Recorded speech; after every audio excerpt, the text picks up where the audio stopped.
16th of February, Rabbi Furst, Mishna Berura.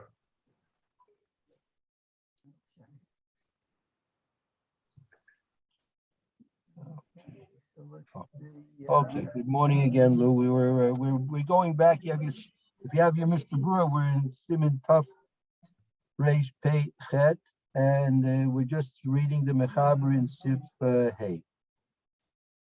Tuf Reish Pei Chet. Tuf Reish Pei Chet. Zion. Reish Pei Chet. Okay, and you said you're in the Mishnah Berura? We're in the middle of the Mechaber. Mechaber, okay, under Aleph? In Hay. So now if you look there in Hay, at the end of Hay, there's a Haggah. We're going to read the Ramon now. Hay, okay, I see Hay. So it's Be'im who? Yes. Go ahead, Mayor. If you like, you can continue.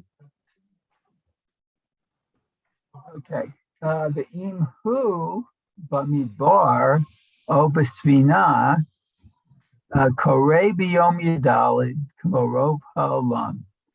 So if one is in the wilderness or desert, I guess, or on a ship, he reads on the day of the 14th like the majority of the world. Right. Fine, thank you. Let's do it. Okay. We're going to go through this slowly. There are a lot of details here. And the halachas are not simple. And it's even been said the poskim that it's best not to try and move around on Purim. Try and just stay in one place and not try and celebrate. If you try and over celebrate, you might find yourself falling short of fulfilling your obligations. Let's see. The Mr. Brewer in Sif Cotton Yud Base. Okay, let's see. See a Gimel. Oh, you'd bet. Okay. So it says Ben Irsha Halak Likrach the Hule. So this is if basically if a person isn't in the place that is that. Yeah, actually, to tell you the truth, if you to try and understand the seriousness of what's going on here and the complications involved, before we even start the Mishnah Berurah, take a look at the there's a Bir Halacha here.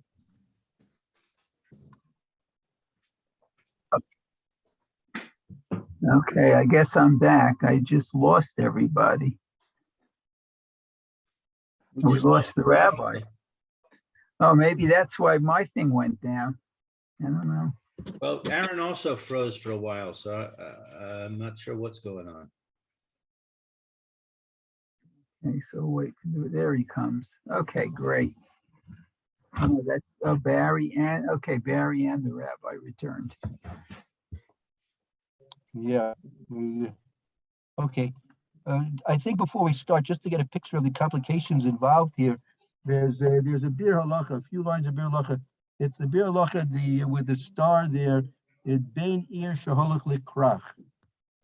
Okay, hold on one second. The Bir Halacha. Okay, Ben Ir Shaholach Likrach. Okay. So a person of the city travels to a town. Right. Sa'if ze rabu porotav me'od. In prish megadim ubisharei hachronim. So what this section is Sif.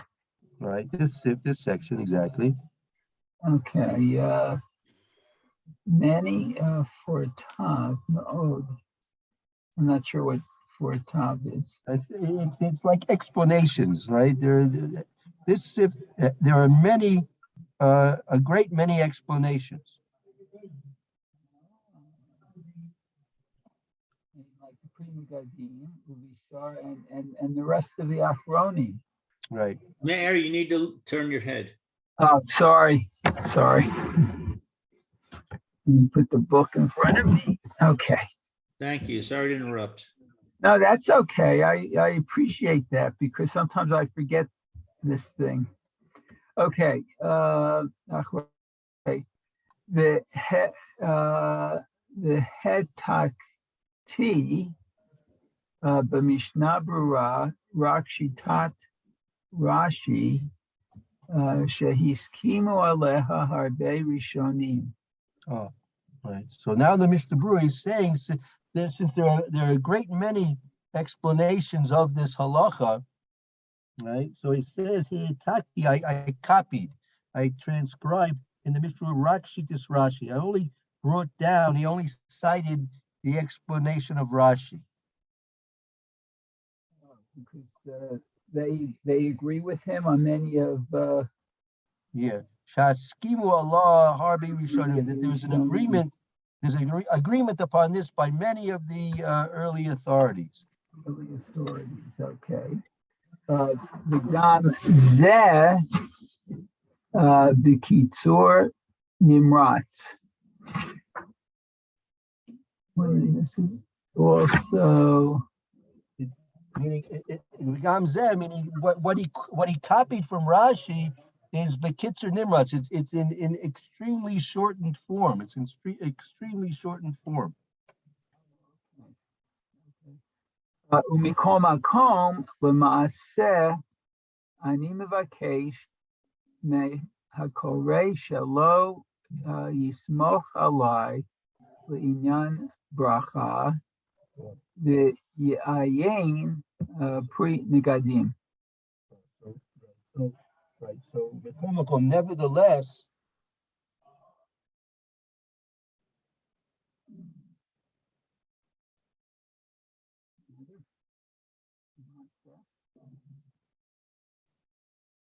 we lost your voice there, man. Oh, can you hear me now? Oh yeah, right. Nevertheless.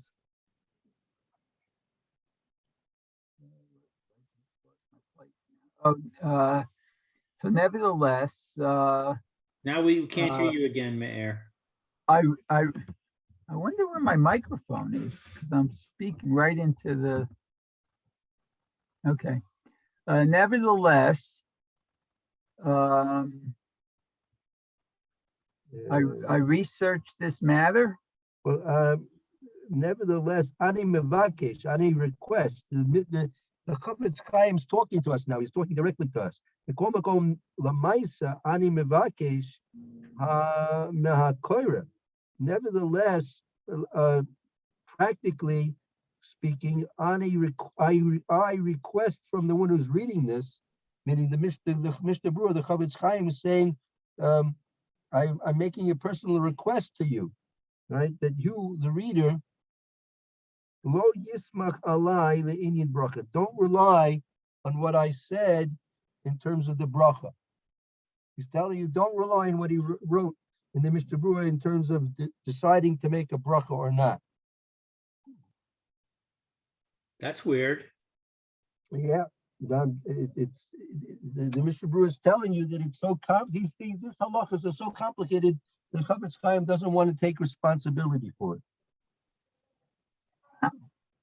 If he doesn't take responsibility, who he's the Gadol Hador. How can he say to us? So that's why what Gedolei Hador say. Don't move around. Stay where you are. Don't move around on Purim. You're getting yourself into trouble. I can't help you if you move around. Right? If you move around, you're gonna get it. It's gonna be a lot of fun, but not for the Jews, because it's a complicated thing. It's a very complicated thing. We'll see. We're gonna go through the Mishnah Berura. You'll see. And again, this is only, he's telling you right now, this is only according to Rashi. There are other explanations that are different than Rashi. And the there are many opinions on this way and that way, and it's going to be very hard to fulfill all the obligations according to all the opinions. So the best thing is just try and stay close to home and don't travel. And now in our days, it's very easy. Just get on a bus to take a cab. You're in Bnei Brak, you're back in Yerushalayim. Like so, nevertheless, as easy it is for us to travel, it's still highly advisable to try and stay as close to home for both days of Purim. That reminds me of a lecture I heard about brachas for food.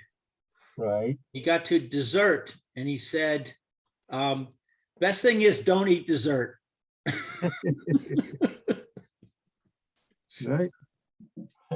Yeah, that's true. It's complicated. Complicated. But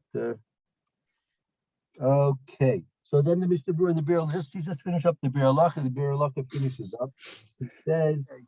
So it says the ayin b'shiltei giborim uve'or hagra shehe'etik divrei hayushami l'dina. So what below? What's b'shiltei giborim? That's the name of a sefer. Sefer the Shilti Giborim and the Bir Hagra, right? The Vilna Gaon. Hatika Divri Yerushalmi. They choose to copy the words of the Yerushalmi, the Talmud Yerushalmi, the Dina, according to for the law. Sheben ir she'akar dirato b'leil tetvav v'halach lo likrach nitchayev kan v'kan. So according to the Vilna Gaon, that if you have a ben ir, right, she'ikar diroso b'leil tezvav. That means again a ben ir is just someone who's supposed to be reading the Megillah and celebrating Purim on Yud Daled, right? He's a ben ir. He's not a ben krach. So a ben Yud Daled. So he had Purim that morning. He had Purim that afternoon, and now, right? He's gonna take his bottle of wine and Motzi Yud Daled, which is now Tezvav. He's gonna go travel from, say, Kiryat Sefer to Yerushalayim, right? So according to the Vilna Gaon and the Shilti Giborim, the Yerushalmi, that such a case like that he was in Kiryat Sefer for Purim Yud Daled, and now after davening Ma'ariv, he's going to pick himself up, he and his bottle of wine and his bottle of aspirins, and he's going to come to Yerushalayim. He's going to come to Yerushalayim. So, according to the Vilna Gaon, the Yerushalmi, the Shilti Giborim, he's now chayiv. He's now chayiv again in Purim. He's going to have to find the Kriyas Megillah. He's going to have to, the next morning, hear the Megillah again. He's going to have to give Matanas Levyonim, Sholach Manas. He's going to have another Sudas Purim, right? Now we know why he needs the aspirin. That's right. It wasn't enough. It wasn't enough when it wasn't enough. He woke up with a hangover, but he's going to go to sleep another night with a hangover too. So, and this year's not so simple. He's going to go into Shabbos also, right? He's going to go into Shabbos. So, yeah.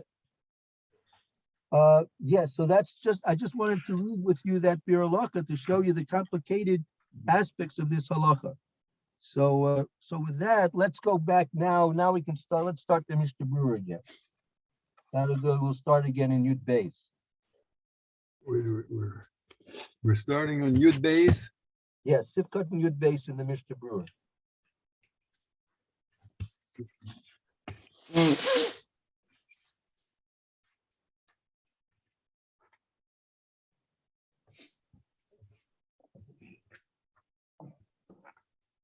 You can do that. You can read that again, Mayor, if you like, starting with Yud Beis. Harry?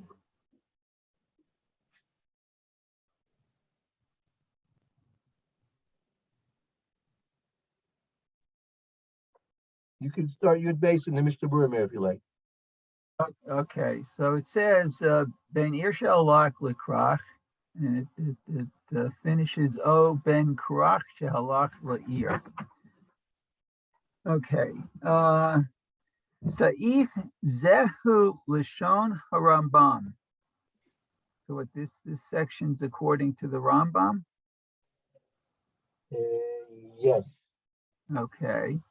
Umibnei Rabim Mitkashim Basif Hazeh Mukhrach Ani Leharchiv Hadibor Kitzat.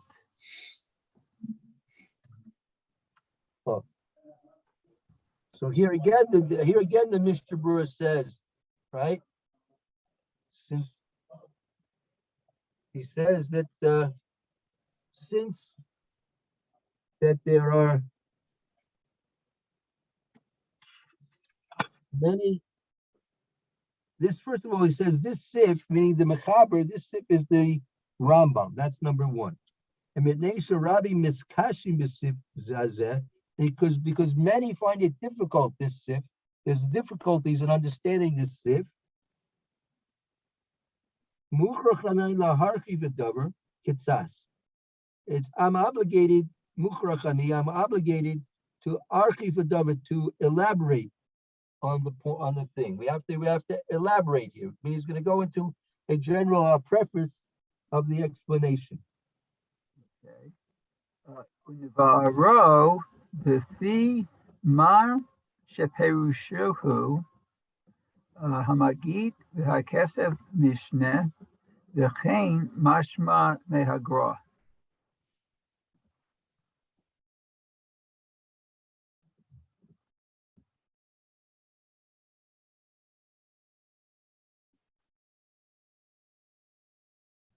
So it said, according to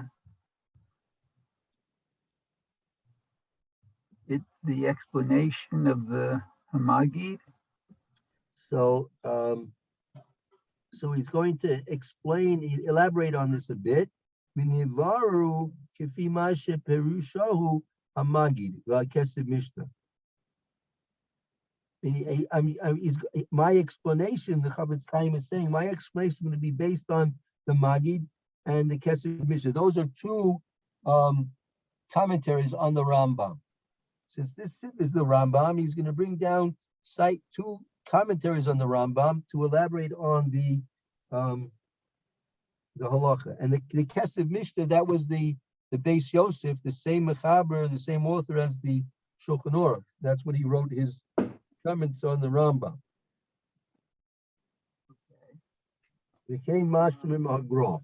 It's also indicative of what the Vilna Gaon writes as well.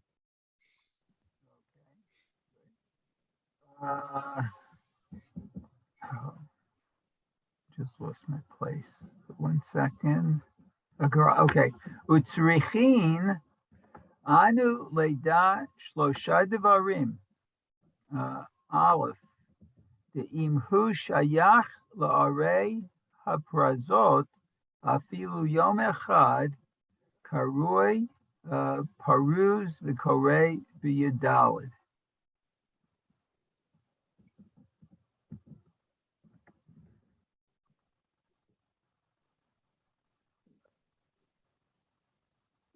So,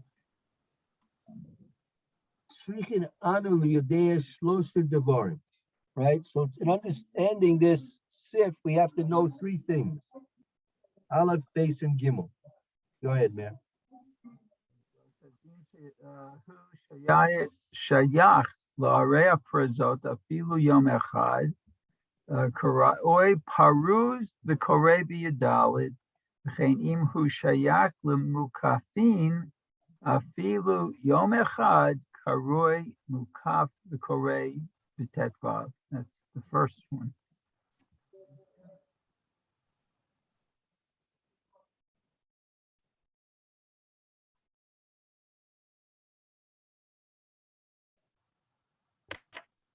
It's clear? Yeah, for that, I finished Aleph, yeah. Okay, so again, It's not clear. We didn't translate. Okay, so imu shayach, again, the first thing is, imu shayach li'iri ha-prozos. Prozos are mean open. Pizor is open. They're meaning open cities, meaning unwalled cities. Prozos are the unwalled cities. So imu shayach li'iri prozos, if a person has his residence in a unwalled city, afilu yom echad pazur. He's even if it's there only for one day, he's considered to be pazur. And therefore he reads the Megillah and celebrates Purim on Yud Dalet.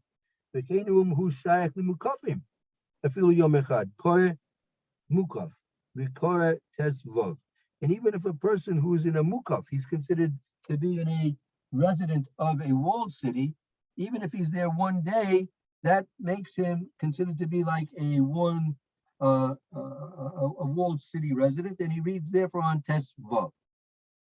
Okay, is that clear? Good so far? I kind of lost it. Can you summarize, please? Right. The determining factor as to when the person's going to be reading the Megillah and observing, celebrating Purim is dependent upon his status of residence. And he could be a resident His permanent residence, right? No, that's the whole point. He doesn't have to be, no, he does not need to be a permanent residence. Even if he's there for one day, right?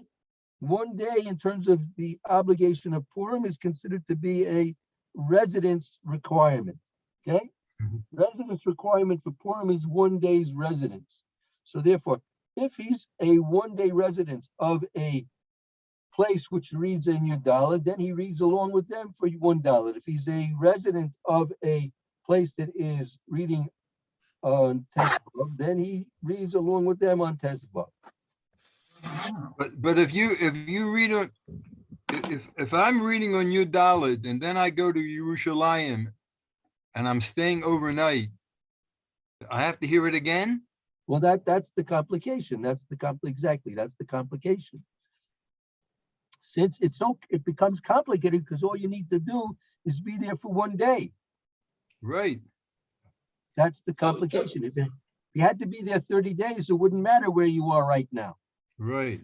So I go to my friends in Modi'in on Thursday night,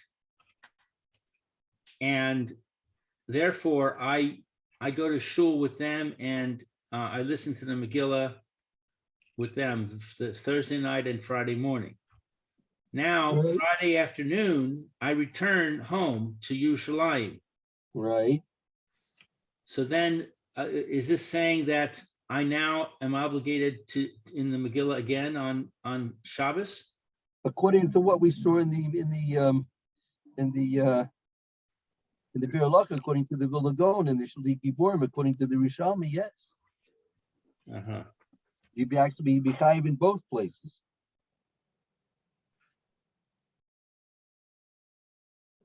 Okay, that's clear. Okay, but this is only the first of three facets, three points that you have to remember. This is the first of three. The second one is I tell you, let's read base. We'll just read it. Base Zman Kriya. Okay.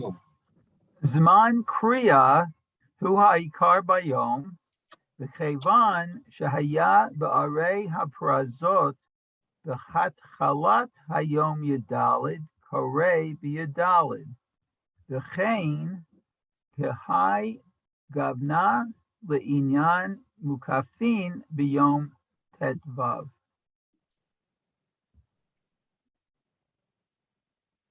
Oh, so the Zman Kriya is the ikar time of Kriya is B'yom. Meaning the fixing of the obligation is dependent upon where the reading is going to be and where he's going to be in that morning, the morning of Purim. Even through the area process, because a Yom Tudal, Korbi Dalit. It came Kiagavna, Linya Mukaf B'yom Tezvav. Zman Kriya. Okay, now the third one, when I tell you, I don't want to rush through it because we're gonna repeat this anyway tomorrow. It's now time for us to stop in any event. So let's stop here before chewing off more than we can bite. And we'll get back to this and we'll review these three conditions and try and also get some more general pictures of what the questions and issues are in dealing with moving around on Purim.